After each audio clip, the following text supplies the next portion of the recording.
Today's episode of WTF is sponsored by Mailchimp.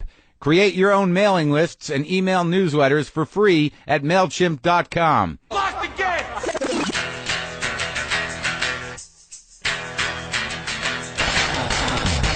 Are we doing this? Really? Wait for it. Are we doing this? Wait for it. How? What the fuck? WTF. And it's also, what the fuck? What's wrong with me? It's time for WTF. What the fuck? With Marc Maron. Okay, let's do this. How are you, what the fuckers? What the fuck buddies? What the fucking ears? What the fuck nicks? What the fuckies? That was a new one. I like that one.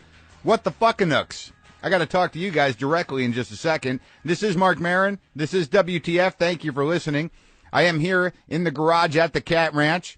Today on the show, Amy Poehler. Very exciting to talk to her. We do have a past, not a sordid past, not a romantic past, but I do remember when she moved to New York, and that will be part of the discussion. Before we get into that, let me do some self-promotion. Can I do that? I'm not always as responsible as I could be with the self-promotion, so I always get you guys angry when you say, hey, why didn't you mention that you were going to be in Denver? I mean, I live in Denver.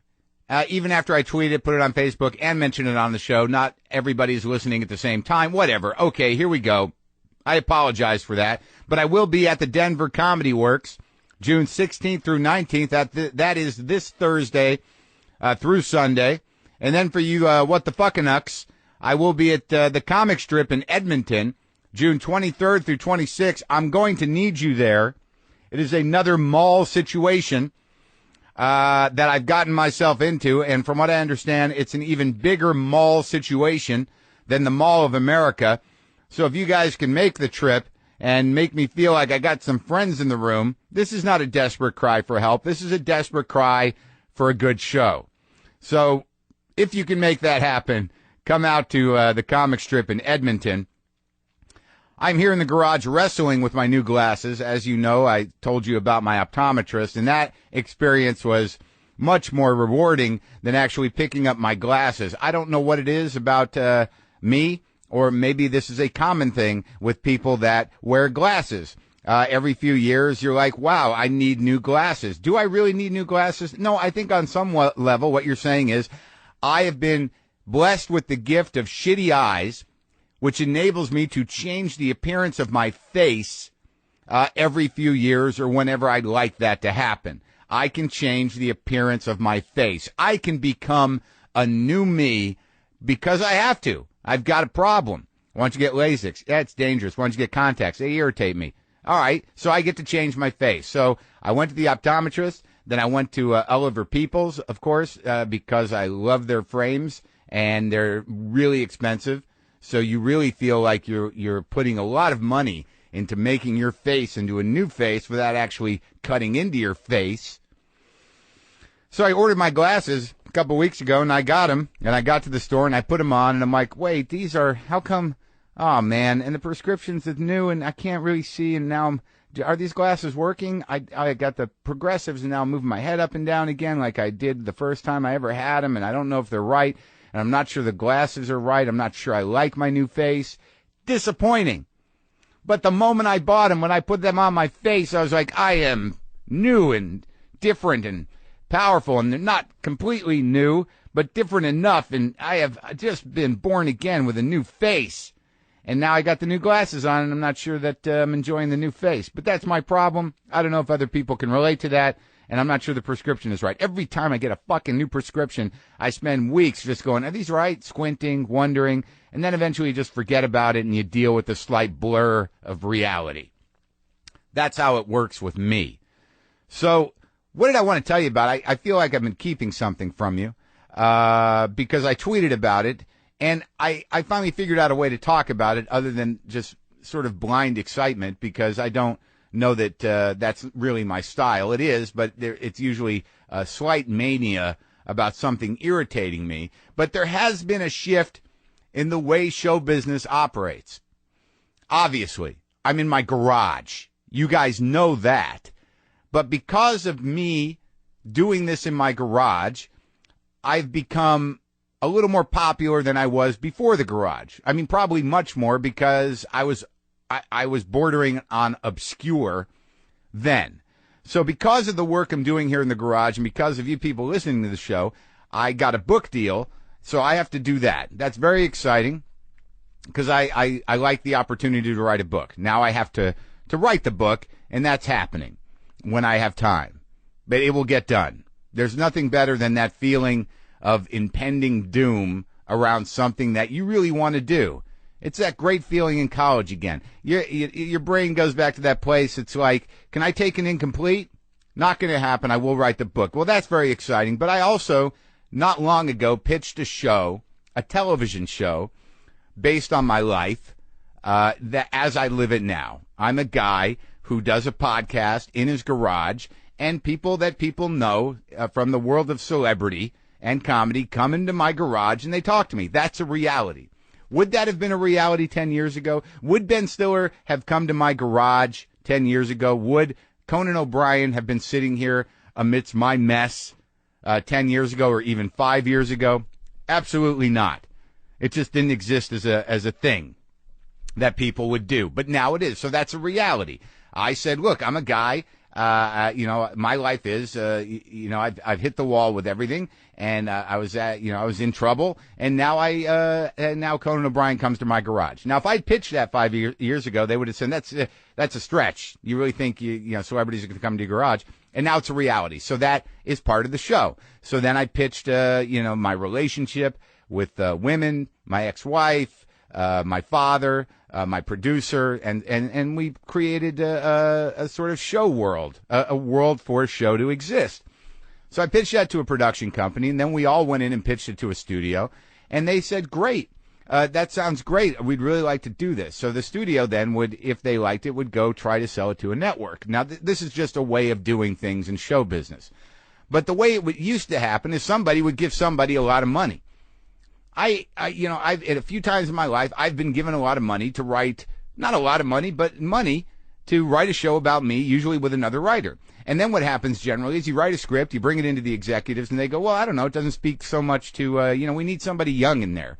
Well, it's not about that. So then all of a sudden you've got, hey, look, my long-lost adopted son showed up who happens to be age appropriate for the demographic they're trying to accommodate here with this show. So then it all gets away from you, and then you just got paid a lot of money to basically have your idea, fucked in the ass in front of you and humiliated. And it's very sad to see an idea in that condition. Once an idea gets raped by executives, you don't know how to handle it. You got to send the idea, into counseling, and hopefully the idea, can get back up on its feet or evolve in some way after such a horrendous, abusive tragedy.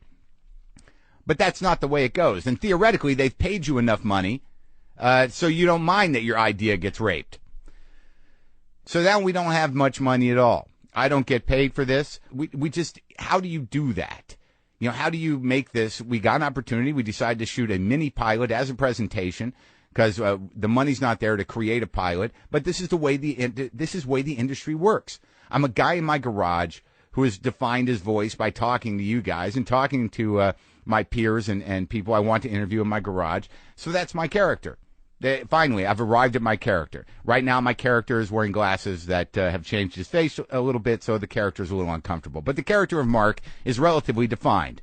So the production company gets the studio to kick in some bread and, on a very minimal budget, shoot this mini pilot. I've never had this experience before. I've never shot anything that I created. So I sat down with a writer, a few months ago, Duncan Birmingham, brilliant guy, great writer, and we put together this show about me and about some events in my life. And the next thing I know, we're casting people, and they're sending me options. Who's going to play Marc's dad? And I look at this list of people. It's like Ed Asner, Alan Arkin, Elliot Gould, basically, older Jewish men that we all know from movies and television. So it turns out Ed Asner is going to do it. Now who's going to play my girlfriend? This woman named Angela Trimber. She's an improv actress. She's a little crazy. So that looks great. And then she has some housemates that are kind of stoners. So who's going to do that? Then all of a sudden Matt Jones is involved, the guy who plays Badger in Breaking Bad. Hilarious. And my buddy Sean Patton. Seth Morris from the UCB. Awesome. Played my producer. Now there's a brief couple of lines for a black comic. Who's that? Well, how about Kamau? Kamau's my buddy, so he flies down from San Francisco. So who's going to play the vet? How about Erin Daniels from the L Word? And she's a great actress. And she's in too? Oh, my God. And then we're like, who's going to play the cats? Oh, fuck. How are we going to get? We need a cat guy. This was sort of tricky. I needed cat actors. And you know what? They're not as reliable. But the point being is, over a few months' time, and I sort of put it on the back burner because I don't let myself get excited anymore. I've been too brokenhearted by this business on too many junctures, which happens. So I just put my expectations into the right place. I got a lot of good people working on this. I will show up to work. And sure enough, the day comes on Thursday, and my house is filled with a camera crew. They're shooting it seemed like with 5 or 6 video cameras. There's craft services. There's a video village set up. My deck is full of stuff. There are people around, and thank God for Ken Jeong. I asked him to be the guest, and he agreed. So he's playing himself. So I got Ken Jeong in the house. We're shooting in the garage, and Ed Asner shows up, and I got Ed Asner sitting in my living room wondering where his coffee is. And given all the swirl and the budget we were on, I got to make Ed Asner coffee in the middle of all this chaos. And he's working his lines, and we're rehearsing. And I'm on my driveway with Ed Asner. And within about 10 minutes, he's calling me, a bastard and a cocksucker and, just being a cranky old fuck that he is. And he was genius. So the thing I was most nervous about was my scene with Ed Asner. Meanwhile, Monkey and LaFonda are locked in my bedroom through the whole shoot, freaking out. So we have this great day where we shoot this scene where I get in a fight with my girlfriend and it gets ugly. And then, of course, all, slightly tweaked. That doesn't happen with me. And we shot for like 18 hours in my house, and I felt pretty proud of myself. And I got through that first hoop, and then we were going to shoot again the next day. And I walk into my bedroom to see my cats. And one of them had taken a big shit on the bed. But not on the bed, like directly centered in the middle of my white comforter. There was just a nice pile of compact cat shit. So no matter what excitement we find in our life, you will always be brought back down to earth by something. And on that day, it was just a very sort of decisive and strategic bit of cat shit. Just it was almost sort of like, all right, this is your reward for not thinking about us first. God forbid. So I hadn't acted in a while, and I got to be honest with you, it's always been difficult playing me in almost any situation. That's been the struggle of my entire life was how do I play me? And, of course, I did the shoot before I got the new glasses, so I was more comfortable with the role. But it was great, and the next day of shooting was great. I'm very excited. It's not something you guys are going to see. The director we used was Luke Matheny, who won, as you remember, he was actually the greatest thing about the Academy Awards. He won the Best Live Action Short Academy Award, and he was just all excited. So he shot the thing. It was spectacular. It was great to work with a group, an ensemble, to be in the hands of people that knew what they were doing, and for me to just focus on being me. And you know how hard that is for me. But unfortunately, it's not something you're going to see. It's something we hope TV stations will be interested in. I think we did a great job, and I just want to thank everybody who was part of it, and Dr. Ken for showing up for me. It was really great. And then, a day after the shoots, yesterday, I wanted to buy a dresser. I need a dresser, so I go to this furniture store, and I'm looking at stuff, and I see Jimmy Kimmel in the store, who I've met a few times. We know each other a bit. But I've got my new glasses on, and I sort of approached him slowly, and I said, "Can I help you?" And he turned around, and he goes, "Well, I'm just looking for," and then he notices it's me, and he goes, "Oh," but there was that split second there where even though he knew it was me, he wasn't sure whether or not I was working at the furniture store. We addressed that, and he bought the dresser that I wanted.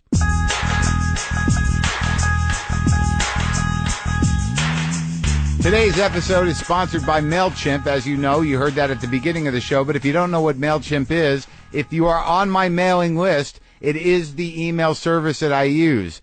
It's a great email service, actually, and I'm not kidding you. I mean, I've been using it for almost 2 years now. It's totally free for mailing lists with up to 2,000 subscribers and 12,000 emails per month. They've got a bunch of templates you can customize, or you can build your own design.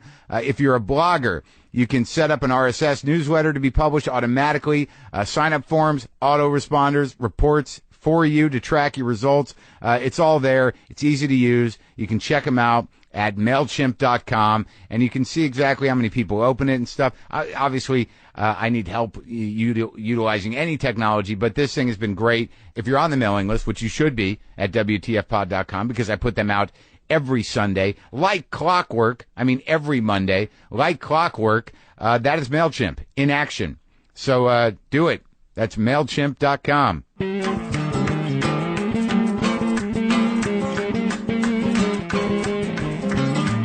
Get really close to the mic when you talk, huh? I do. All With right. these mics, I find, I mean, you can pull back a little, but I'm just looking for a level. So what is going on? You're done with this. By the way, Amy Poehler is in my garage. Hello, Mark. It's nice to see you. Thank you. It's very nice to be here. I'm very excited you're here. Aziz Ansari seems to be obsessed with you being here. He's literally like, is she coming on? I really want to hear that. Don't you guys talk over there? It sounds like I'm going to have to do a lot of talking about Aziz to make it satisfying for him. Well, I think that's probably, you're right. You're right. He probably did that to hear about himself. No, for some reason I thought it was like, I never talk to her. She just doesn't talk to me. No. Like I've Amy's by herself. She doesn't talk to anyone on set. I've never made eye contact or with made a Aziz. full sentence with Aziz. Well, Aziz is like, he's like so talented and performing so much, but he also has that old school like UCB. He likes to listen to the lore, I think. Oh yeah. Oh, I think so. Right. Yeah. Well, I think I talked to him, and there doesn't seem to be a lot of history. I mean, how old is he? What is he? 30? Yeah, I don't know. So everyone under 30, I think, is 20. Yeah, and we're like, I guess we're kind of old timers now, are we? Yeah, I think so. And I mean, I met you. But wait, let's go. So you're done taping and you go back to New York? How does that work for you? Yeah, we tape out here, so I've been out here a lot, but I still live in New York. So no one lives in New York anymore. Well, I know something went wrong. Everyone's gone. Yeah, I mean, no, Jody Lennon's there. Yeah, and a couple of people there. The people that revolve around The Daily Show and some of those other shows. Right. But I don't know. It became impractical to live there after a certain point. Honestly, I think it was like a post-2001 exodus. You think so? Yeah, the past 10 years, everyone's been moving away. Didn't you get a place like right down there? Yeah, I used to live down near there, but now I live a little bit, I live in the West Village now, but yeah. But, And you're here most of the time, so does Will hang out here? Yeah, we go back and forth. We're like bi-coastal. But you're together. You're not like, it's not like, I'm leaving the kids with you. I got things to do here. You're actually a functioning family. We're actually like a traveling circus. How many kids do you have? 2 kids. Oh, man. 2 kids under 3. Oh, God. Mm-hmm. So people love you on the plane. Oh, it's a nightmare. I can't even imagine. Well, we do that thing where we go around, and you know how you don't want to talk to anybody anyway on the airplane. Right. And I'm glad I'm doing my airplane material. No, airplane's good. You open right up with it. You open strong. But you have to go around and kind of apologize in advance, and it's like helpful if they recognize me. So you have to do that thing you hate where you have to go and kind of like show them and be like, hey, these are my kids. And they go, oh, you're, and I go, I am. And isn't it going to be fun how bad they're going to be? And, so you do the whole circle around the area? Yeah, we do like a circle around the area. And it works because it just, you don't stress about the fact Do you have shitty kids on the plane? No. Oh, well, that's good. They're good. It's I saw, what's her name? Amy Adams? Is that the redheaded actress? Mm-hmm. She was like right next to me with her kid. And it's weird when you see movie stars on planes anyways, and then you're with their kid, and now you're like, oh, I might have reason to hate her. You know, if that kid, right. and they're nervous too. So it offers other people a window into your fear and vulnerability. It does. I say, like, I want you to know we have a lot of toys and stuff, and we're going to work really hard, and but he might lose it. And I hope while he's losing it, you recognize me and you're okay with it. And you realize she's really funny. She's given us hours of laughter. I had some kid on the plane last week or so, had a, not only was it crying, but it had an unusual cry, which was twice as irritating. And I hate when I actually hate them. Yeah. Like I feel hate towards. Well, I don't like anyone else's kids. Yeah. Is that true? Yeah. Yeah. You think having kids makes you like all kids, but it doesn't. You just like your kids. Yeah. But do you like actually resent them like that kid? Yeah. Oh, good for you. That's good for you. Especially if you're by yourself, because you're like, I don't have my kids now. This is the time where I'm supposed to pretend like I'm 24 and yeah. And you go play. Yeah. And then traveling the world by myself. No. Yeah. Doesn't happen. Those days are Do you, gone. are all your friends have kids too though? Some don't. Yeah. I have a lot of friends that don't have kids, and a lot of lady friends that are still single. Oh, really? Mm-hmm. Are they happy? You don't have to go into it. I mean, I just I wonder don't about know. that because my mom always says that you'll find an age-appropriate woman, and I'm like, well, why? What happens then? Do you sit around and go, well, we blew it? Here we are. I can't. You're lucky. You're lucky you got a guy you like. I know, you're right. But, you have to kind of, at this point, you have to find people that have already been divorced. Divorce? Oh, yeah, at least once. At least, if you're in your 40s and you're a man and you haven't been divorced at least once, there's something up. Oh, yeah, same with a woman. I mean, if you meet a 45-year-old woman who's never been married, you're like, well, this is a match made in God, I don't even know where. It's going to be rough. So now what happened? So you shot how many? I don't understand how television works. Okay. Well, you have cameras. We shoot cameras and we say words out of our mouths. Uh-huh. And then they shoot it up into space and it comes back. Mm-hmm.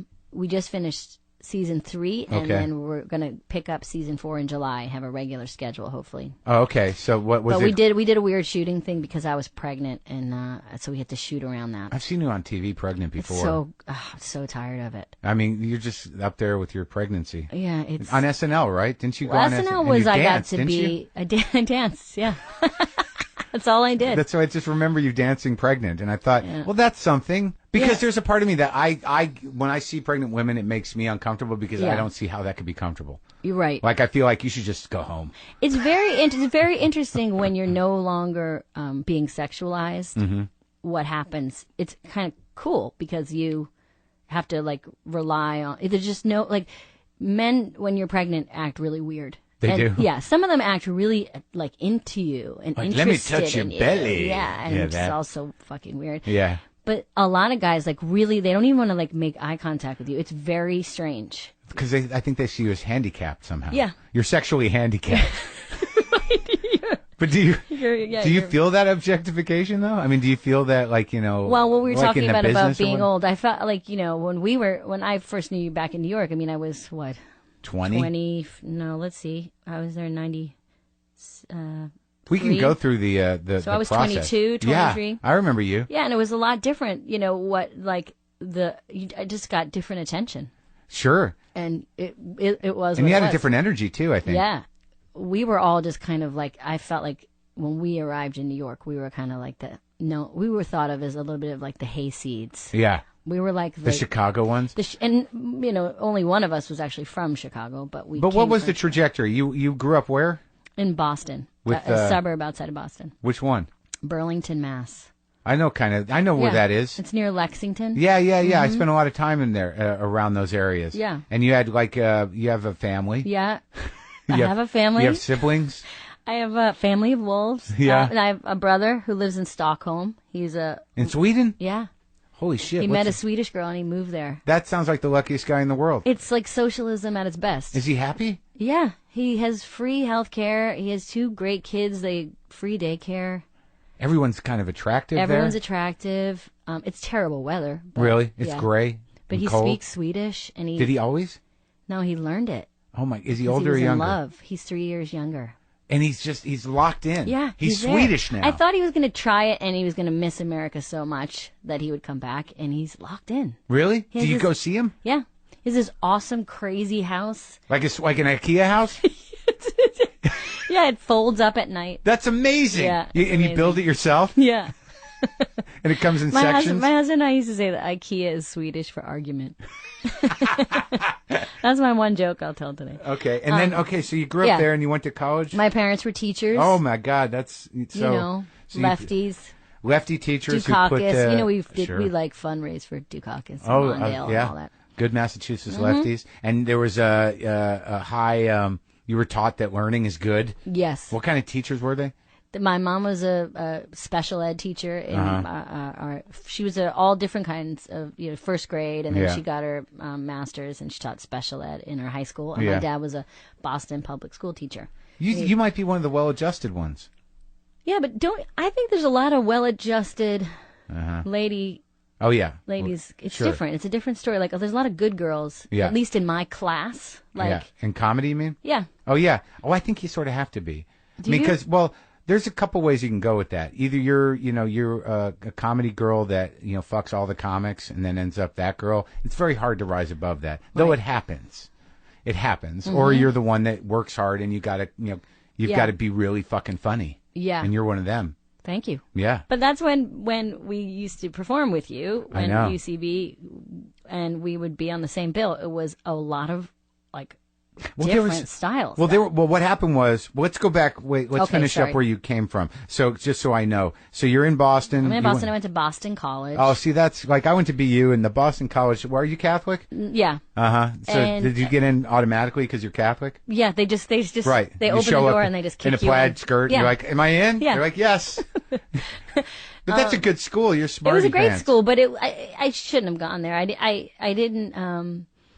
There were a lot of rich. I grew up very middle class with a lot of rich kids there. Yeah, and I wasn't prepared for that. A lot of real preppies there. Really, a lot of prep school kids. Yeah. And I felt. Did you resent them? Yeah. Was there class warfare? Yeah, I didn't even get the language. I didn't understand. Oh, and they all wore those stupid pants and those. And they knew how to decorate their dorm rooms really well. Oh, yeah, with LL Bean stuff, Mm-hmm. but they all that whole Boston College. To me, it was just a bunch of kind of pale Irish-looking men. Yeah. Who were a little stocky, and either they played sports or they didn't, but they all wore the same button-down shirts. Yeah. And then a bunch of the women were shorter and either Italian or Irish-looking. Am I generalizing? Yeah, it was just like a sea of bad lays. Yeah, that's right. Yeah. And there you were. And there I was. And that's when you started. What did you major in? I was communications. That's and good theater, and vague. Yeah, you can do anything yeah. with that. Mm-hmm. The communications major. And there were a few interesting Jesuits at the time who were kind of cool, even though they would even back then they were living in beautiful mansions paid for by the church. It was crazy. And now we know God knows what was going on. Yeah, they were really sophisticated gay men. Not out gay. No, God, no. But it was everyone was like, we all understand what's happening. Sure. That's why you're interesting. Yeah. And then I started to realize, oh no, I'm at this big school and I feel lost. And so I just gravitated toward this improv group in college. I saw improv for the first time, and it was this improv group with some goofy name. Yeah. One of many goofy names. You don't remember it? Yeah, My Mother's Fleabag.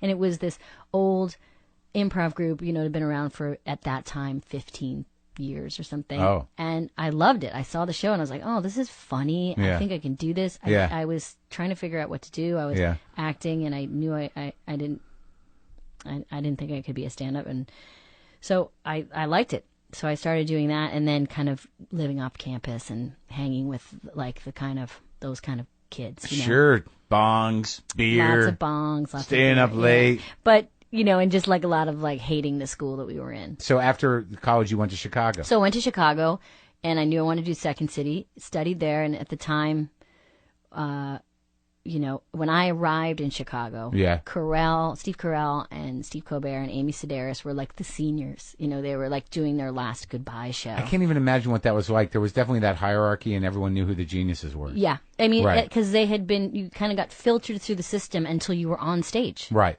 And the people that were on stage were culled from all these classes and people. So you realize, the people you're watching are the best people. And they were really good. And they were really good. Do you talk to Amy? Yeah. I mean, for the longest time, Amy was most people would mix us up. Yeah. Probably. And I'm sure she fucking hated it because she was way more talented and successful than I was. And she was always ahead of me, just doing everything that I wanted to do. On stage at Second City, had her own sketch show. Right. Writing and doing stuff. I have not seen her in so long. Yeah. I see her books occasionally, but I don't know what she does. Her books are so funny. Yeah. I'd love to. She still intimidates me a little bit. Yeah? In person, yeah. Well, she's one of those people who sort of got her own time zone. You know, like when you're around her, you're like in Amy land. Like, I really want to be friends with her really badly. Yeah. And I think she wants to be friends with me, but I don't know, but I can't ever... I'm too... It's just it's just a status thing. Like, she'll always be higher status. Isn't that weird that weird shit doesn't go away? No. That feeling of like, hi, can you just like me? I remember Lorne Michaels telling a story that, like, George Harrison met Paul McCartney when, Paul McCartney was in 8th grade. And George Harrison was in 5th grade. And it never went away. Like, their entire adult lives. George always did what Paul said. Like, I feel like that status, once it locks in, it never goes away. So you go to Chicago, and Del Close is still alive? Del Close, and he was the guru at the time. How much longer was he alive? He was, I think I probably met him like in the last 6 or 7 years of his life, maybe. Uh-huh. He was teaching still, and I took his classes. And was he amazing? Yeah.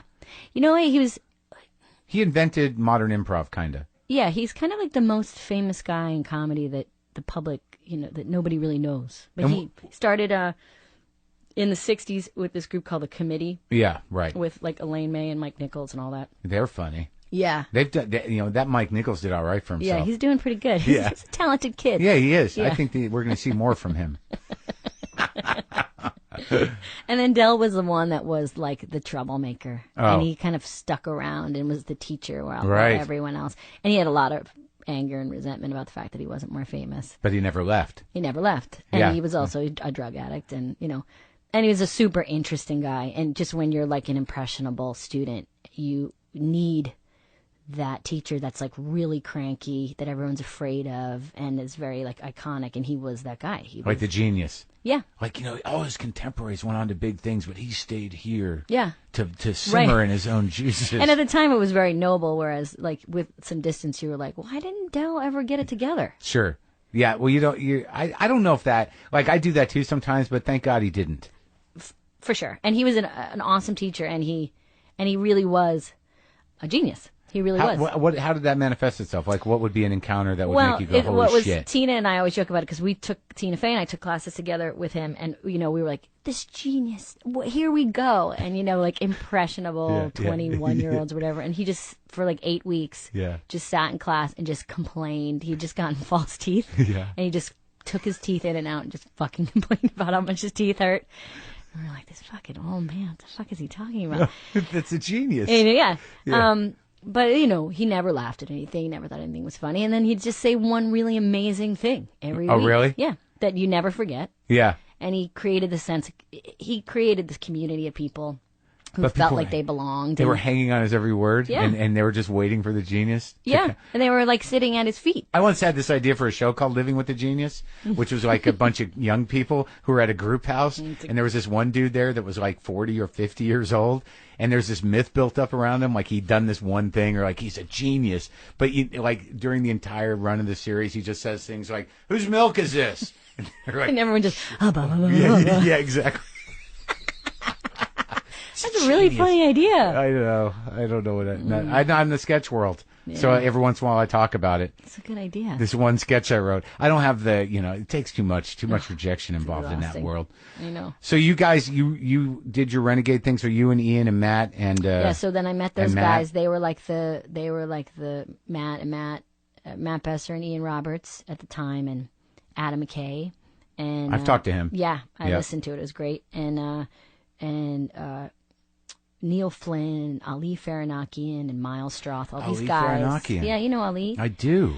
And they were all performing at this group called The Family, which was like it was at the time in Chicago at that theater, at the Improv Olympic Theater. They were the top dogs. And I watched them and I was like, okay, I want to be like them. It just amazes me that there's this process and this, like, it's actually a more effective way to weed out talent than stand up, because there's no one doing that. Yeah. No one stops. There really is this no thing like anybody. At some points you did get stopped. Yeah. Like at some point someone was like, you can't come into this next level. Yeah. No, you can't do that with comics, because they're like, I killed for 7 people last night. I'm continually killing. Well, I could talk forever about the difference between, because when we would perform with stand-ups in the same, back then. I remember when that happened. Yeah. I mean, man, it was tough. I mean, because we were so uncool. I mean, we would like bring But look props. what's happened now. I mean, look, everything's turned around. No, Amy. it hasn't. Oh, no. It used to be Sketch the is coolest. still uncool. Like that is so crazy. I think it. You're running show business. You and that Tina lady have taken Really? over all We of are? it. Yes. Great. But I just remember like lugging costumes and wigs and like fake blood and stupid fucking props, and then you guys like you putting out a cigarette and then like walking up on stage and talking about like yourself, and me having to be like some character in the audience, and it was so hard to dig in and like. It's just like last night it happened at your theater. I'm sure, and by the way, you always hated when we would make you. Like, we would always make you introduce us as someone else. And you hated it. And you would always sell us out. I did. Yes. You would always be like, introduce us as this group from Washington, D.C. Like this, because we're going to do a bit where we pretend that we're like Christian singers. And you would go, all right, these guys want me to introduce them. I did not do that. Yes, you would. I'm sorry. I couldn't even play along. You hated it. But okay. Well, last night I did my stand-up at Death Ray. And I was in the dressing room with Nick Kroll and a couple other people. And Nick's like, well, anyway, so I do my set and I come on, and sure enough, I walk off, and backstage, Nick is standing there with a blonde wig. And I'm like, have a good time. See, you felt cooler than him. You have to admit it. Look, I don't have the courage to do what you do. Same. I don't have the courage to do Well, I mean, that's really what it comes down to. I mean, like, there's part of me, I'd love to sing and dance and wear hats. But I'm just, I don't know if it's going to happen. That's what you think I do. You think I sing and dance and wear hats. So if I Is that talk condescending? Yes. Yes. No, I mean, I wish I could sing and dance and wear hats. But I meant that no, I did not say that. Like, there's part of me that I'd like to be a song and dance man, and I'd like to be able to wear a wig and like do a funny voice. No, I mean, I remember very specifically thinking, like, man, what it would be like to get up on stage and just be me, be myself. Right. It's very scary, and also there must be some relief in not having to, I don't know, just the whole rigmarole that. But you have to lose yourself in a character. But the thing is like, I think that despite that, throughout all your characters, like, you did some really funny. I mean, you still do, but I mean, like, I remember them, like the Andy Richter sister thing. I mean, that shit was hilarious, and the stuff you did on SNL. I mean, I see who you are in all your characters. So, I mean, you cross a certain line. You're not one of those people that you're like, who is that person? But those people are great too, like Fred Armisen. I'm not sure what's going on in there, but he's certainly a genius. Oh my God, he is. You got to get him. I had him on the live one. He was so sweet, and he's so great. He is the funniest. He's one of the most naturally funniest people I've ever met. Inspired, like, but so subtle. Like, he never, like, it's just weird that the choices he makes, you're literally like, did he become that person? Yeah.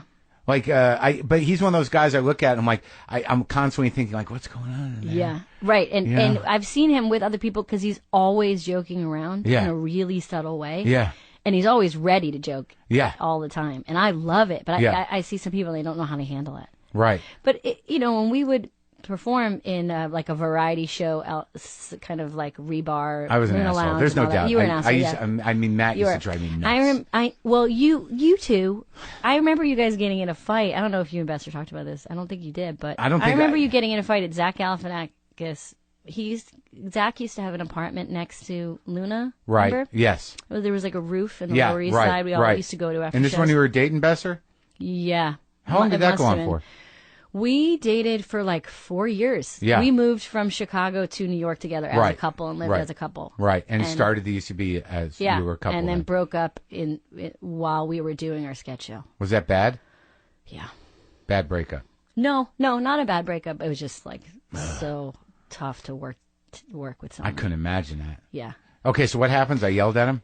Yeah. Well, you guys were yelling at each other because you you just said some shitty comment on stage about our stupid bit or something. Oh, come on. Yeah. About the whole bit? I felt like you hated us back then. Or I at the time, I thought you thought we were so uncool. I didn't even, who was I to think cool? I just didn't understand. Like, I had this stupid idea that, that there were these camps. I mean, it wasn't just you that, like, there was stand-up, and then there was the sketch thing. But that was true, though. And then there was this performance art thing that was even more difficult. Yes. Michael Portnoy's, Yes. taking his penis out and putting it in pill jars. Laura D. kind of falls under that That's category. right. There was this, and Reverend Jen, who I love, though, because Yes, Reverend me Jen too. is inspired. Mm-hmm, I agree. There are definitely people that are inspired, but there are definitely people that were just kind of like Yeah. a little nuts. Yeah. But I just felt like I felt territorial. That's all. We did too. We just didn't know how to express. And, we came into New York when there were these, like, cool sketch groups. Like, even among the sketch groups, like, The State. Oh, right. And there was a group called Live on Tape. Do you I remember that? them, yeah. Mary Birdsong and... Oh, yeah. She's pretty... and they were, like, the next genius. thing. They got Yeah. a big show, I Right. think, on MTV. Right. And so even among our little subset, we felt like a bunch of Okies. And so I think what that did do, we turned inward and we, like, really took, like, I think we protected each other a lot, and we also, like, worked really hard. Because I think at the time we didn't feel like, I don't know. But you I can't speak for everyone. You but- also created a business that no one else did. Yeah. I mean, you created a school. Yeah. And it's changed the face of show business. I never would have predicted, 15 years ago, it would be, at the time, we just wanted a place to perform where we didn't have to pay anybody. So you thought we'll give classes. We're all We were qualified. it was all selfish motivation at the time. It was like, we're paying money to perform. Like, there were these places in New York. Like, do you remember, like, KGB Theater? It's probably still there. And the Crane Theater. Yeah, upstairs. And there were good places. There were places in Tribeca, like Tribeca Lab. Right. It was hard to find a place that sketch worked in. Right. And there were really good theater owners, but most of them were awful. They were really, like, grouchy. And they were always telling us about we didn't what make we were any doing money. wrong. And we'd pay them, Yeah. and then we'd have no one in the audience. Yeah. And we'd lose money. Right. So we started teaching classes to make money to pay our rent. And we thought, like, okay, if we find a way to rent, like, to take over a space enough that we can, because, all the guys were writing and everyone was, like, directing other shows and other groups. And we started to perform at this place called Solo Arts in New York. Yeah, in the I mid-90s. remember it. You had to walk up the stairs, like a 6th-floor walk Yeah, up. yeah. And it was a dance studio. Right. And we started programming stuff for them where basically our shows were like 3, 4, 5 nights a week. And we started realizing, we got to try to get a space so we don't have to, we're providing all the content and we're not making any money. Right. And then you got your space. Yeah. And then you got the school. We got this, the school kind of came first, and then eventually we got our first theater in 98. And when was the TV show on Comedy Central? At the same time. It was kind of So all that was happening like, at the that same was time. it. That was the big UCB wave. Oh, yeah. Big promotional. I remember I got paid $5,000 a week to write it, be in it, and produce it. Yeah. And I was like, this is it. I made it. Yeah. This is the best thing that'll ever happen to me. And it was the hardest I've ever worked before or since, by far. But it's amazing that now, I mean, UCB is the place. I mean, it's like it's like stand up in terms of what it is does not, and I say this to people who come from UCB and who are sketch people, it teaches people how to perform, write, and work with other people. That doesn't happen in stand-ups are like these fucked up lone wolves who are unmanageable. But you guys, it's like everybody's so nice. When I'm at the UCB and I'm like, what's going on? Everyone likes each other here? This is bullshit. We're all having a good time? What kind of show business is this? Now, what was I yelling at Matt about? You were yelling at him about, because I think it was, we did this bit one time where Matt would pretend he was a guy who was going to sing a song about somebody's day. Mm-hmm. And he'd pick someone from the audience, and I told him that I had an abortion, and he used to have to sing a song about abortion or something. And I think you blew the bit before we even did it or something. Oh, come on. Was that big a dick? I think. Maybe he didn't blow it. Maybe I'm exaggerating, but it was something, and I remember you and Bess are getting into it.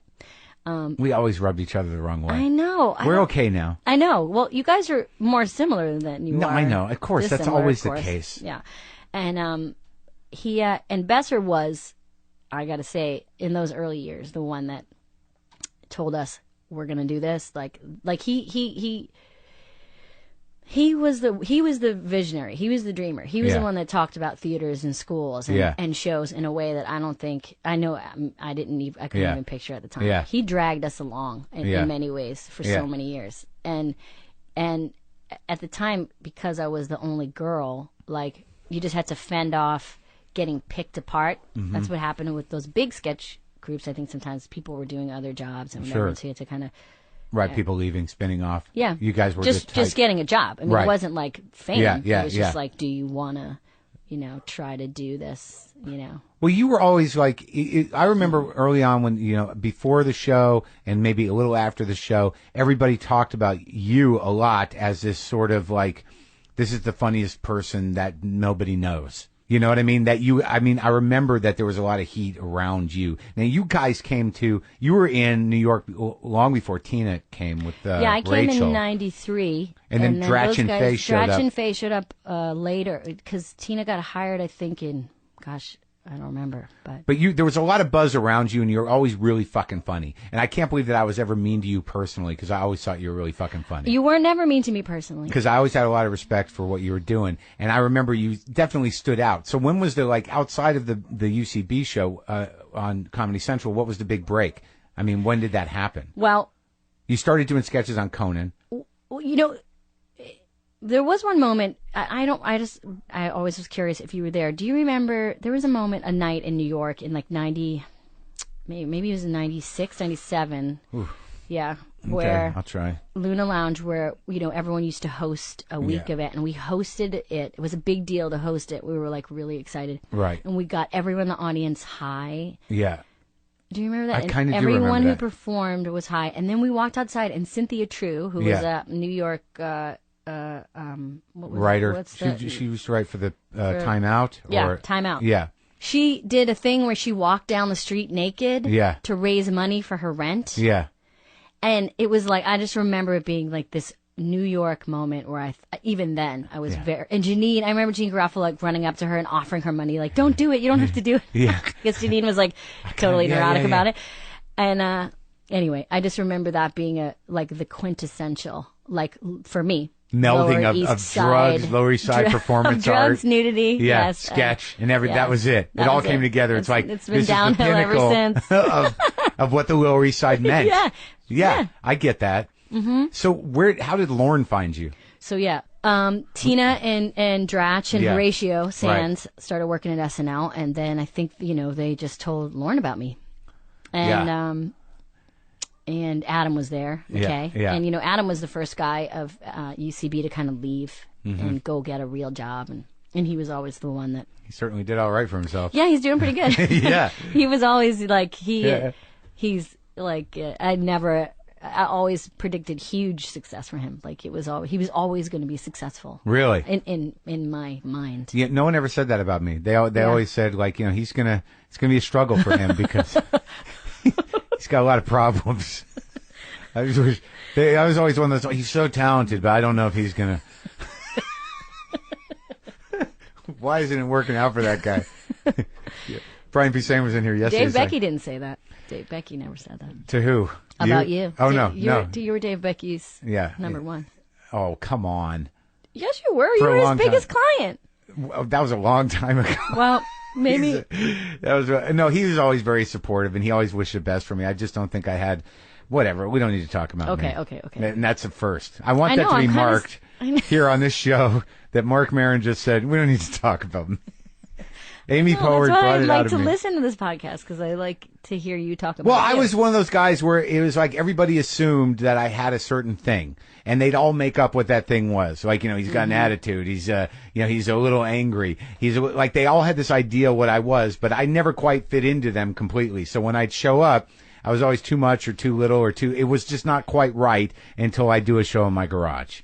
Right. And Becky, he loved me and he was great with me, but there just gets to be a point where, they try with you over and over again, and you don't realize this about representation because I think your trajectory was different where it becomes like a relationship. Yeah. Like after a while, it's like, I don't know why it hasn't happened for this guy yet. And then they just like, there's this weird kind of like, I have to assume that you begin to represent, their failure as well, even though they didn't try anyway. So, so that it becomes a little weird like that. It's like first wife syndrome. Kinda, kind of like that. But okay, so you do SNL. So then I started SNL in 2001. Now, like when you said this thing about pregnant women, and you said this about objectification, and then Tina's book just came out, and I heard Janine on NPR talking about Tina, and you guys work together, and I've had this conversation before with women around comedy, and I don't want to trivialize it or minimize things, but it's not easy for anybody in comedy. No. But what is the perception of women? Why do how do you feel? Where do you stand with being a woman in comedy? Well, I will say that I want to clarify that I was never felt sexualized. Like I wasn't some like hot number. No, in the I know what you comedy mean. scene. Yeah. The only difference I see so far, like as of today, is that we always just kind of get compared. That's the difference. Just in right, terms and of I've got some criticism about talking about this in the way is like funny people are funny people. Why do you have to draw this line? Right. I just don't see it as much with Right. guys. Other than that, I feel like, especially today, that like the opportunities are equal. If I don't feel any sense that there's any place that I'm not allowed to go. Right. If I want to do it. Right. The only thing is just like the media likes to kind of compare us all, to kind of say who they like more in terms of the 10 people they're thinking about it. Right. And we're all so different. Right. Well, it's interesting too that I think when in regular acting and also in most other show business professions, the way that a woman's career goes, a lot of times is relative to how they look. Yeah.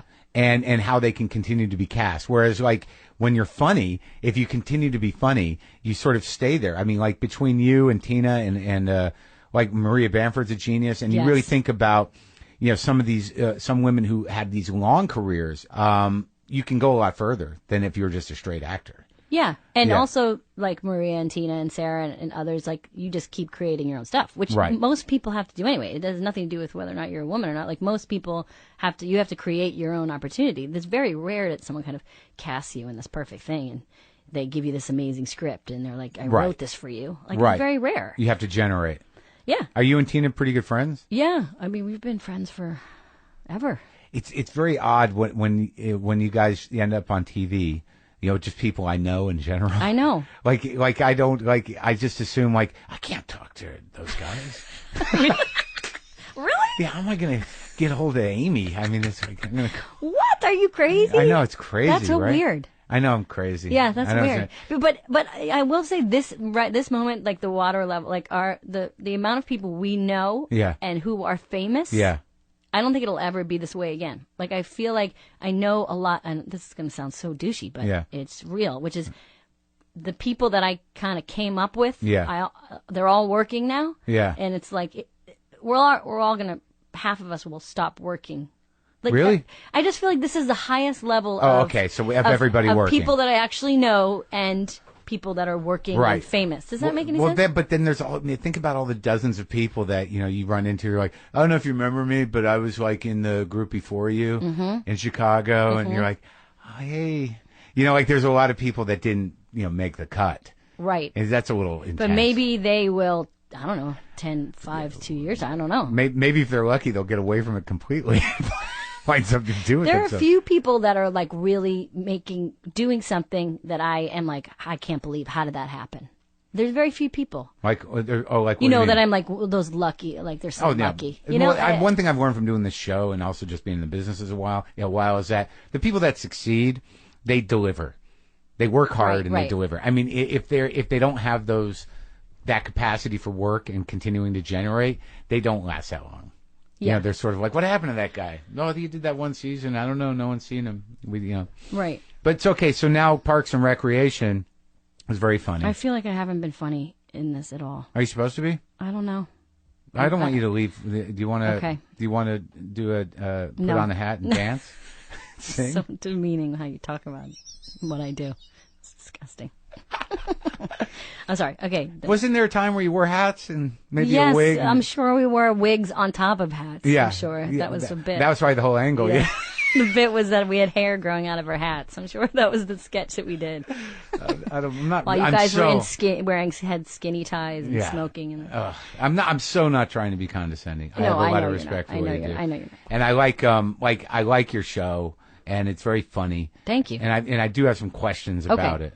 That, in the first season, like it seemed that you guys were using the model of The Office, and there was sort of a sense of that, camera-wise, and also like your your role as sort of a Carell character. But Yeah. now all of a sudden, the second season, like what makes you funny is, I think, different than the first season. Is that true? Yeah. Like now as opposed to just being sort of kind of goofy, you're like this person that's completely focused and noble in all her pursuits, and the comedy comes from that part of the personality. But that really wasn't the way the first season was. Well, we only did 6 episodes. Okay. Our first season. So How did that character evolve, though? Was that you? I mean, did you guys decide that? it was kind of a group.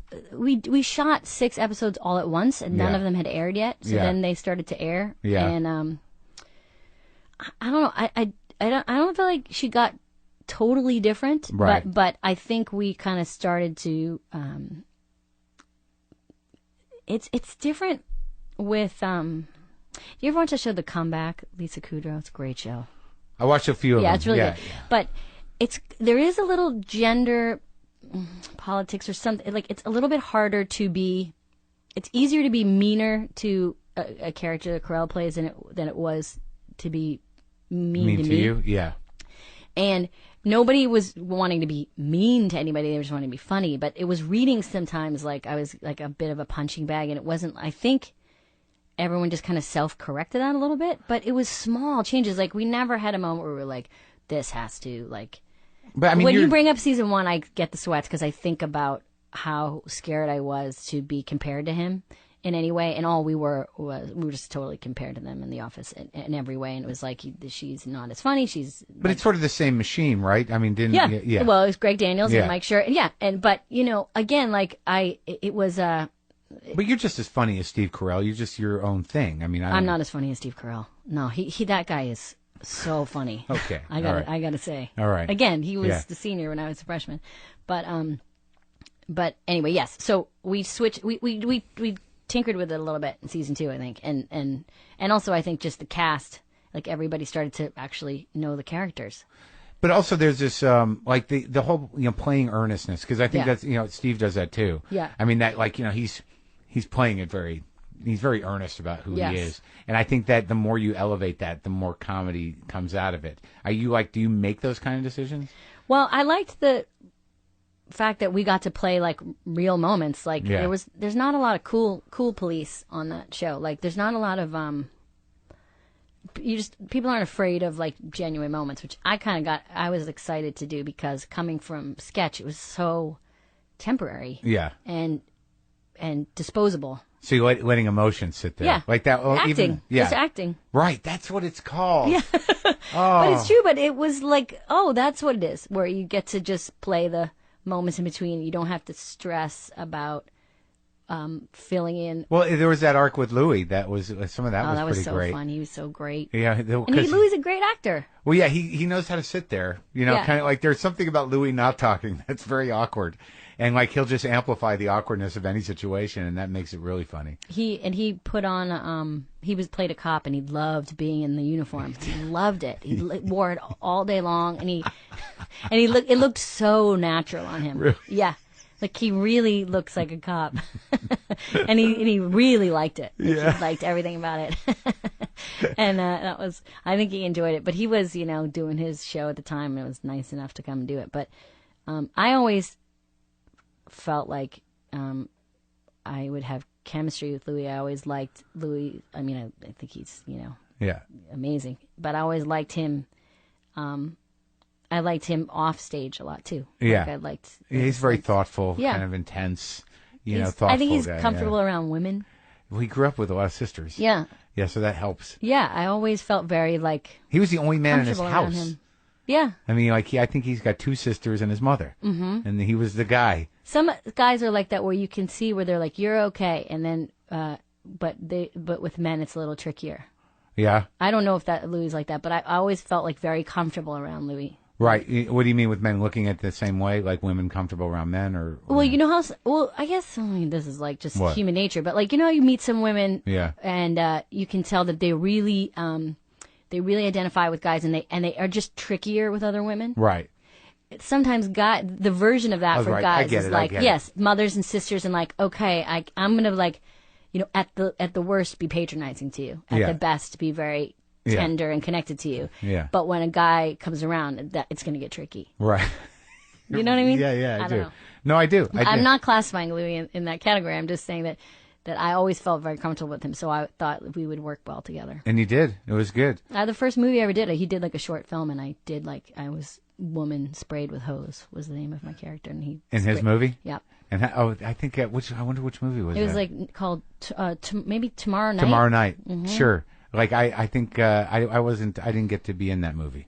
Did you do any of his movies? I got cut out of 2 of them. I listened to you guys' interview. It was awesome. Yeah, Louis does this thing where he's like, he had me one time. He had to for Tomorrow Night. Was it Tomorrow Night? That was one with Chuck Sklar, the photographer one. No, I did a scene in another one, Caesar Salad. Oh right, okay. Where he literally got me out at like 7 or 8 in the morning, and we went to Long Beach, or whatever the beach was down in Brooklyn, and it was freezing. And he had me wear this weird suede Indian shirt that I had. And then he put a necklace of small Tide boxes around my neck. And he wanted me to go in the water. And I did that. I went into the water, and then there was some other scene. I think the scene was me holding a megaphone, directing the water, directing the waves. Like, all right, bring it in. All right, go on out. And then I go into the water, and this took all day, and I think I got sick from it, and he cut it out. The thing about Louis is like, he said that didn't fit in the movie. I'm like, how do you decide? You know what I mean? Like, what fits in your movies? How did that? So yeah. And like sometimes I just think he had me do it because he could do it. Yeah, there is no film in the camera or anything. Yeah, it's just like I can make Mark do this. Yeah. But you get along with everybody over there? Yeah, I love everybody over there. They're really great. I knew a lot of people before Aziz. Yeah. Aziz I'm talking about Yeah. now. Yeah, good. Aziz, and I knew, thank God. I knew Aziz's work and was a huge fan. And Aubrey Plaza, I knew from UCB. She's great. Yeah. And, Adam Scott, who's on the show, I was a huge fan of his work. And Nick Offerman, I knew. And was a big fan. But Chris Pratt was one of those times where he auditioned, and I was sitting in on the auditions, and he just got it. And I learned a lot from sitting in on those auditions about how badly I had auditioned. All I thought about, if it makes actors feel any better, when you're auditioning in front of another actor, at least for me, all I did was think about how badly I had auditioned other times and how. Because I used to do this thing where I would just not under-prepare. Yeah. Because I didn't want to get caught caring or trying. So I would have horrible auditions where I'd not know my lines and be sweaty. And I remember auditioning for a Coen Brothers movie, and I was so nervous that I just didn't prepare. Yeah. So I just went in there like I was a hot shit. No choices, no nothing. No, I just went in there guys, it's me, it's Amy. Or not even that, but just that thing, look, I'm not going to be stupid and try give it to me or not and they were get out of here, who are you, and leave. And I remember thinking, oh, that's bad. So but to watch people who make definitive choices. Yeah, and Pratt came in, he was just a guy who's just so funny. Yeah. And super, you just don't want to feel nervous. I said that the other night. I said that guy's so fucking funny because he's another guy with his own time zone, and he even when you watch it without sound. I was on a plane. Mm-hmm. This is the other day, and I'm sitting next to a dude, and he's watching it on the screen, and you just watch him, and he's out there. I mean, he's very natural. There's never anything fake. He's a good actor. Where'd he come from? He's just an actor guy. Yeah, he has a crazy story. You should he should tell it, but he was living in Hawaii selling knives door to door, and then he met Rae Dawn Chong. Uh-huh. She was you should take an acting class, and then he went to LA. It was one of those Oh, really? Mm-hmm. And all of a sudden he's on Everwood. Yeah. You know what I mean? So one of those. Yeah, one of those great. Which is that path I never did. I never took acting classes and then moved to LA. I never did pilot season and all that. But how is that? But it's what you did in a sense. Constantly working with other people to get laughs. I guess the difference is what you're saying is that you're acting. You're not trying to get that laugh. On a good day. Yeah. I mean. I wish I could say that happens all the time, but on a good day. But most times, no. Most times, I just hate the sound of my own voice coming. You know. Really? Yeah, of course. I mean, I feel like, I don't know. I feel like, doesn't everyone just feel like a fraud? Yeah, I used to. Like a measure of success, it doesn't go away. It is not like you're like, you know what, I got it now. Like they're right and I'm right. But you can be fucking funny. Okay. Maybe. But you still like. I mean, you've done big things. I can't, like, when I think about, like, appearing even as a presenter on a Grammys. Yeah. Or even being on SNL, that like I would make myself crazy before I got on that stage. I mean, you've at least got that. I mean, you're not the kind of person like when you're on SNL sitting backstage going, oh God, I can't. I mean, of course, the whole time I was like, this is terrible. This is bad. I'm not funny. This isn't good. Really? Yes. That's fucking horrible. But like presenting it like a big thing, the one thing you would feel this way too, is you look around and there's famous people and then there's funny people. Yeah. And you find the funny people and you're like, I just want to make that person laugh. Yeah, you don't care about the other people. Yeah. Because, and they don't care about you. They don't. You're just a puppet. They think they think what you do is just adorable. You're condescending. Yes. So how is it like being married to another clown? It's good. It's because he's really funny. He's so funny. How'd you guys meet? We met. We were. I was actually like on a date with a friend of his. Yeah. And we were kind of, not really. It wasn't really working. And I met him, and I just remember thinking like, that guy. He was really holding court. Yeah. And he was newly sober. Yeah. Divorced, and I was like, he just felt like a man. He's broken and perfect. Yeah, exactly. Yeah. He was broken down. Yeah, and like, pure. Swooped in. Yeah. Yeah. And you get along good? Yeah. Was there any sense of competition ever? No, but it is tough to like during fights? There's never like, no. You're the one with the show. No, but it is hard to like the act. Like, I think about how it must be nice for like there's some the comedy guys that have wives that I feel sometimes I feel bad that he doesn't necessarily get one of those wives that like just you're a genius, you're great. Yeah. And then also it's like, I'll be home. Yeah. Like, I'm here. Like, I'll take the kids, you go be a movie star. Yeah. Like, he doesn't get that. No. What does he get? He gets what does he get? Well, that's a good question. What, it's my turn? That kind of it's like a lot of scheduling. Oh yeah, like yeah. A lot of that. Yeah. That's the only time when it gets tricky, when it's like, well, I have to do this, well, I have to do this. Yeah. Which one's more important? So you just leave the kids. Mm-hmm. So both ways the kids suffer. Well, as long as you know that, that's good. Like, this is about mommy and daddy. Either way, it's about you mommy guys and are going to have to fend for yourselves. He had a different, very different. Like, he talks about how he wonders how his path would have been different if he kind of came through the improv. Where did he come through? He did like, Stella Adler. Oh, theater, real acting. Acting. And then moved to New York when he was like 19 from Canada and was like auditioning for stuff and did like 12 pilots and, always out here doing stuff. And he like really worked hard. It took him a while, right? Like he hammered away. Yeah. Like when we got married, I started like a week later, I started SNL and he started Arrested Development. That was in, 11 years ago. So that was his, we were both late bloomers. Yeah, but you did, well, that's good. Yeah. Because you were ready. I guess, right? Sure. I don't know. Now, okay, like, before we go, like, some Lorne Michaels wisdom. Do you have any good stories? Well, what is it? I know you've told this story, but Just one. I've only met him once. I know. And he just was... You hated it. No, I didn't hate it. I think he really just wanted to teach me a lesson. Mm-hmm. I don't... But were you close? You were close to doing Update, right? Well, I mean, that was the talk. Yeah. But then, like, I'd heard other versions, like, he was just using me to pressure Norm or whatever. But he made me jump through a lot of hoops, and it was all very exciting. But I've seen as I get older, like I read that book about, the War for Late Night about the Conan O'Brien thing, and he really is, how he appears in there occasionally, and it's very Buddha-like. Yeah. Like he's very set. He's Lorne Michaels, but he seemed more human to me in that book. I see it. I have a very human relationship with him. Yeah. His relationship, I always had a theory that he brought out a lot of daddy issues in people. So for everybody. For everybody. Yeah.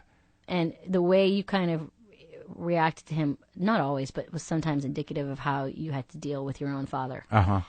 Because I would see things that, to me, in subjectively, a moment that didn't trigger me in the same way I saw it trigger other people. Yeah. Yeah. But he is a king of the kingdom. That is a kingdom of which he is king. Yeah. And that doesn't really happen very much anymore, where you get to see a king in his kingdom. Yeah. Really. But talking to his subjects. Yeah. And he likes it. Yes.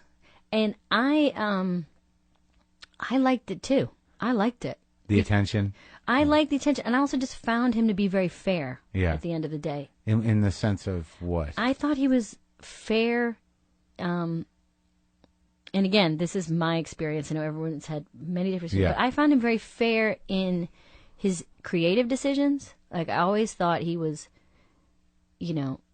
funny and smart and picked things that were funny and smart. Like, he fought for that. He was I think he's a very loyal person. To people he liked. Yes. Yeah. Yeah, I mean, Hader told the story that will have aired already after this, by the time we put this up, about how they were doing this sketch that was kind of weird, and it was his first big sketch, and it was this, he played Vincent Price, and I can't remember what the sketch was, but Hader was nervous going in to do his Vincent Price, and apparently right before he went on, Lauren said, "Why now?"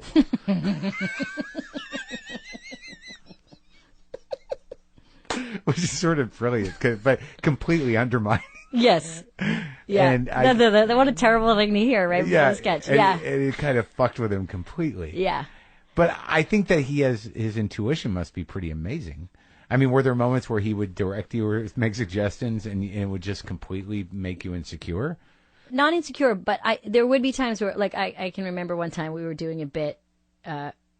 He was very helpful to me when I started doing Update, because I was very nervous because I had never done stand-up. And I was very, very bad the first couple of years of Update. When I was doing with Tina, I was all over the place. I didn't know how to deliver a joke. I didn't know how to deliver it into a camera. I just didn't know how to do it. And I was... Because your instincts were more physical? Or? Yeah, I was just like, everything was imprecise and like character-y, and I was like just trying to like float on my... like hoping my enthusiasm and charm would, get you by. Cover the fact that I was blowing the punchline every time. And he would talk about how, like, you have to kind of create a character in a way on Update. Even though you say your name, you're kind of like this character. And so from the beginning, when I was doing, Tina was like the serious one, and I was like the, and I remember a moment where we were like in his office and we were going over a bit, and Mick Jagger was going to be on for something. He's promoting something, or maybe they were the musical guests, and he was pitching an idea about doing something with him, and it was something came about, like some idea like that Mick proposed a 3-way or something. Or something, I forget what it was. And, with you and Tina. Yeah. And like Tina was like, Tina would be like, no, and I would be into it. And I remember thinking, and I was like, that I would never fuck old Mick Jagger. Like, that. It was a disconnect a little bit of, you like... You said that to Lauren? Yeah. Yeah. And I, at the time, I'm like, this might be kind of personally insulting. But it was that thing of like, that's one thing that we disconnected. And I was like, Amy Poehler, am not attracted to now Mick Jagger. Yeah. Like, the idea of that him still being sexy. Yeah. That wasn't going to fly. Yeah. And what did Lauren say? He didn't care. I don't know. My experience with him was I felt like I could be very honest with him. And I think he felt like he could depend on me. And I liked that feeling. I think when there were like, in that show, when you have those super scary times, and if you do it right, you pull it through, then suddenly you get more responsibility and you feel like a good soldier. Yeah. And I liked that feeling. What's a super scary time? Live, someone comes up to you and says, like, okay, this scene's been cut. We only have 15 seconds, so you need to say this now. Right. And, I remember, like, Britney Spears was the host, and suddenly, 3 minutes before air, she didn't want to do this sketch. She just flaked out. Yeah. And it's like, you're doing it now. And you're like, okay. And you realize you didn't pay attention to it. You didn't really listen to it and read through. And you're on skis with Dan Aykroyd. and you're pretending to ski down a hill, and you're like, hey, and you're just like sweating. And you're reading cue cards? Yeah, and you're reading cue cards Yeah. of a scene that you didn't even pay attention to what it was blocking. Yeah. And if you pull that off, Yeah. You feel like $1 million. Sure. But Lauren notices. And Lauren notices. Yeah. And then you feel like, and I loved that, like that feeling of, it's the Lauren. closest thing you have to feeling like an athlete. Oh, okay. Like it's the closest thing I'll I ever thought you were feel. going to say like that Lauren like. Oh, but yeah, but I didn't care. People that cared a lot about his approval never got it. Right. Oh, really? I mean, Yeah, that makes sense. Sure. there were people that were like, he never told me I did a good job, and I remember thinking like, well, I don't. Like, who tells? Yeah, yeah. Like I don't know. Well, I'm over talking, but I guess No, but that plays into that whole idea that, like, if he's very sensitive to, his place in that world, which he is, it's his world, and that there are these daddy issues to resolve. I think that what you're saying is that by being that character, this sort of stern but not, emotionally invested, but very judgmental, that people will strive to seek that approval. Yeah. But it's never going to come in that way. It's never going to come. It's almost like he's teaching you how to parent yourself. Yes, that's Right. exactly right. It was like, don't expect me to tell you Right. it was good, and don't expect me to make you feel better when it was bad. Right. And we'll be fine. I mean, he's notorious for not hiring or firing anybody in person. Like, he doesn't tell you you're hired. Yeah. And he doesn't tell you you're fired. Sure. Now, it makes sense. A lot of people don't like to say you're fired in person. Sure. But it's kind of weird that he doesn't give himself the pleasure of saying you're hired, too. But you don't get, everything is like sideways. Uh-huh. And you either take it personally or you don't. Right. Do you talk to him now? Yeah. Oh, you do? Yeah. We're friends. Oh, yeah? Yeah. Like he'll call and like, hello. He's like, hello, hello. He's like, are you watching Jersey Shore? Loving this season. I think that Snooki's really made a change. No. No, he doesn't. No. I wanted that to be true. No. But I mean, I still like to talk. I think he gives good advice. Yeah. Long-winded advice, but good advice. Like, he's the kind of guy, if you say, should I move, should I buy a house? Yeah. He's had this crazy life. I don't know. I like his advice, but So does he give you advice about Parks and Rec? Has he? Yes. Oh, yeah? In terms of your performance in general? Mm-hmm. I don't think he really watches it, but, What did he say? That kind of thing that, like Buddha-like people say, which is not really anything. Right. But they end up saying nothing, and you're like, yes, that's it. You know what I mean? But Yeah, that thing yeah, of, yeah. like, at the end of the day, it's you. And that's what you need to remember.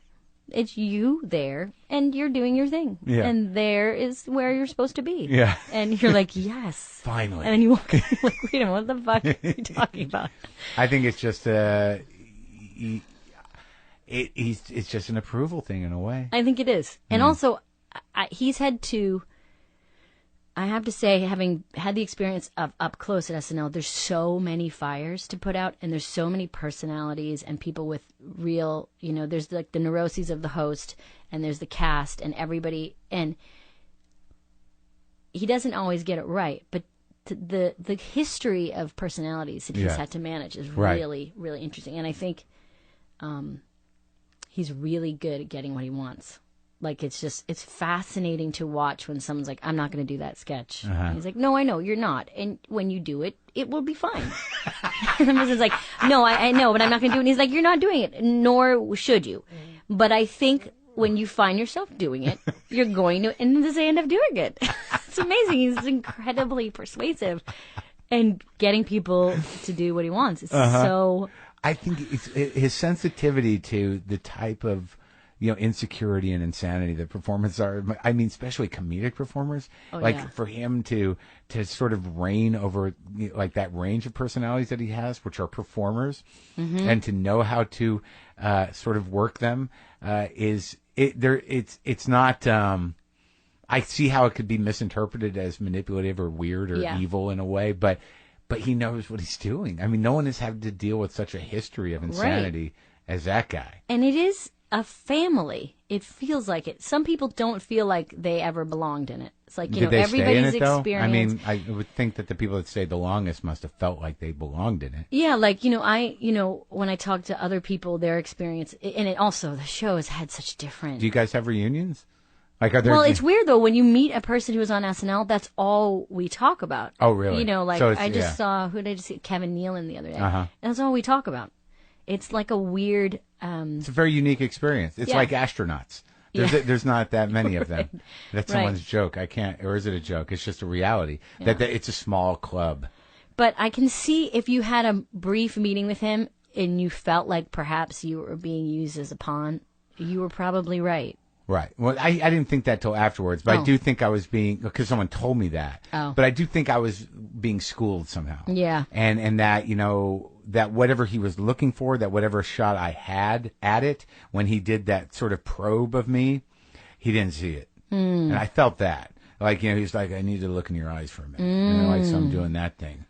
And I think that he just didn't see what he was looking for.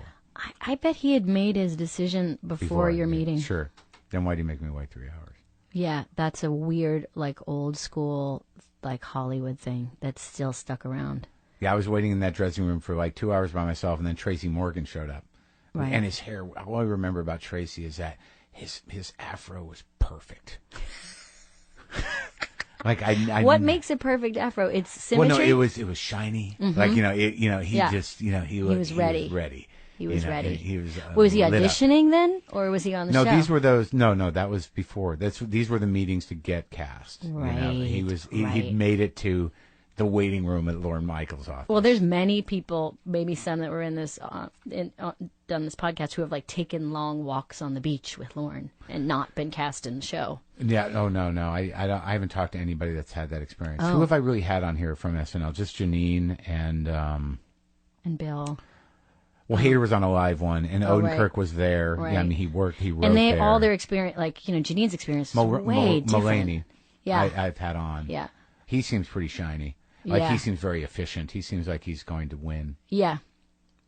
He's I would exactly say that. He's really smart and also, like, once you become useful to that show, you have a lot of power. Yeah, he is very smart, and it's like as soon as he finds his voice as a performer, it's going to be pretty devastating. Yeah, in a good way. Like, and it's like an emergency room there. So if you do your job well, like, you will always, sketches crying and bleeding. Yeah, I mean, I remember one time doing like a Ellen show or something, and they were doing it live. Yeah.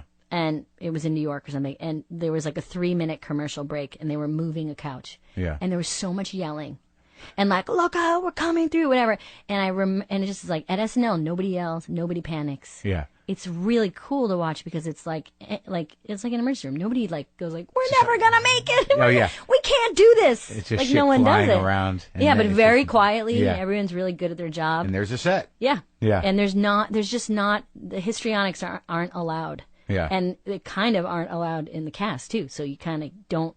No room for drama queens or bitching and. Well, there's been many, and there's plenty of room. Yeah. Yeah. I like that you use the word histrionics appropriately. Thank you. That's what I fucked that one up a couple times. You're using some big words with Showalter. What was the one? Semiotics. Yeah. But I had to pull that out. I was like very close to going to the bookshelf with that interview. Will you explain this to me? That became some sort of, it was so sad because we're both clearly not intellectuals, but, at some point we really wanted to be. So it was just this weird pseudo-intellectual cockfight about something neither one of us really understood. It sounded very smart. Like, Sure, the good news is most people didn't know if you were right or wrong. Oh, good. Yeah. Good. And most people had never even heard those concepts. There's like a very small group of people that, did a second year of film studies that knew what we were talking about. All right. Well, I think we've had a good conversation. Have we? Okay. What do you do? Are you going to walk away from this feeling weird and bad? Yeah, but you are? Only because I love this podcast so much, and I do you want to cry? Is there something? Yeah, I want to put on a weird hat.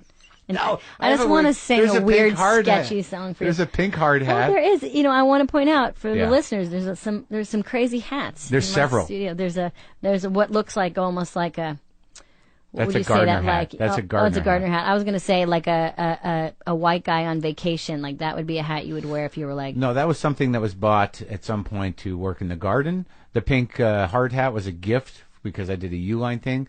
The Santa hat, I don't know. Beneath the Santa hat is a devil's ears. There's a devil's hood of nice. It's a cute devil's hood, and over there that is an original swag hat from the first season of Dr. Katz.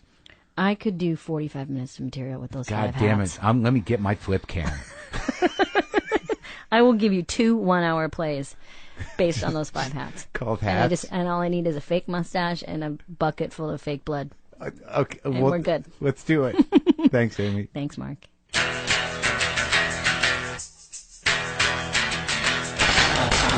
Okay, that's our show. I hope you enjoyed it. I love talking to Amy Poehler. I had no idea. I have no idea the impact I have on people, for better or for worse. Well, I usually know when it's bad, but I don't know when it's good. If you need anything WTF related, go to the brand new, beautiful WTFpod.com. Get on the mailing list, buy a T-shirt, buy a mug. Enjoy some of the posts there, some of the videos.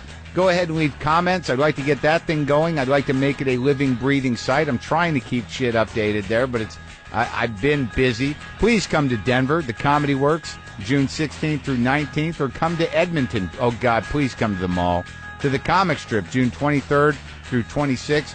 JustCoffee.coop. You can get that at WTFpod.com or JustCoffee.coop.com. PunchlineMagazine.com, of course. And if you are into apps, we've got the WTF app for the iPhone, iPad, iPod Touch, Droid. You can go to iTunes and search WTF Premium. We just put a bunch of the old episodes up there. Some of the classics. Patrice O'Neill, Zach Galifianakis, Attell is up there, Norton, Dane Cook, Carlos Mencia, Louis C.K., Judd Apatow. We're going to be slowly putting more of those up as time goes on, and you can also get them at WTFpodshop.com. Wow. What a plug fest. What a plug fest. Did I forget anything? Is it anybody's birthday? Is there anything I need to do? Oh, congratulations, Rachel and Jason. Thank you for inviting me to your wedding in Oklahoma. I hope it went well. Good luck with everything. And I hope you've crossed the poo barrier, because it's deeper love from there.